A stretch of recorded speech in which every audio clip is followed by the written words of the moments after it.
qui émane pour la première fois du camp des victimes Tutsi, Ruzibiza, ou le soldat qui ose briser la loi du silence.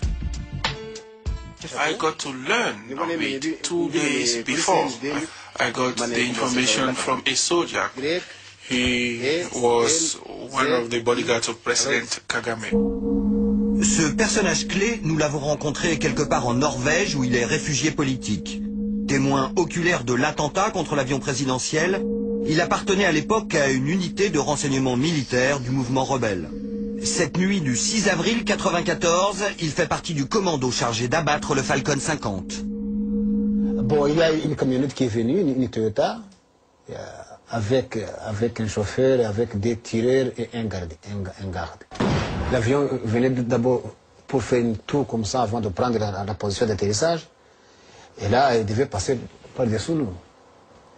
Et les 2 militaires ont tiré sur l'avion. Vous les connaissiez personnellement?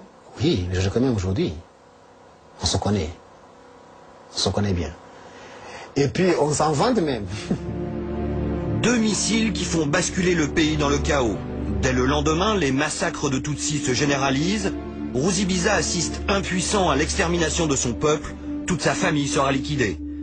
Aujourd'hui, il accuse Paul Kagame, à l'époque chef des rebelles Tutsis du FPR, d'avoir délibérément sacrifié des civils de sa propre ethnie pour s'emparer du pouvoir et de la capitale Kigali.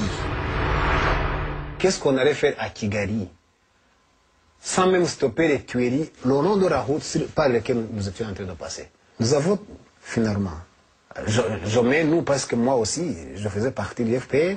Le FPR a vraiment voulu sacrifier les Tutsis. Il n'a pas voulu les sauver alors que nous étions capables de le faire. Il voulait que le génocide soit consommé pour trouver la raison de prendre le pouvoir. Abdul Ruzibiza serait-il la pièce manquante qui permettrait de reconstituer enfin le puzzle de l'histoire de ce génocide? Claudine Vidal est une spécialiste du Rwanda, c'est elle qui l'a encouragé à écrire son livre au nom du devoir de mémoire et du droit à la vérité. Ruzibiza, c'est un témoin. C'est quelqu'un qui tente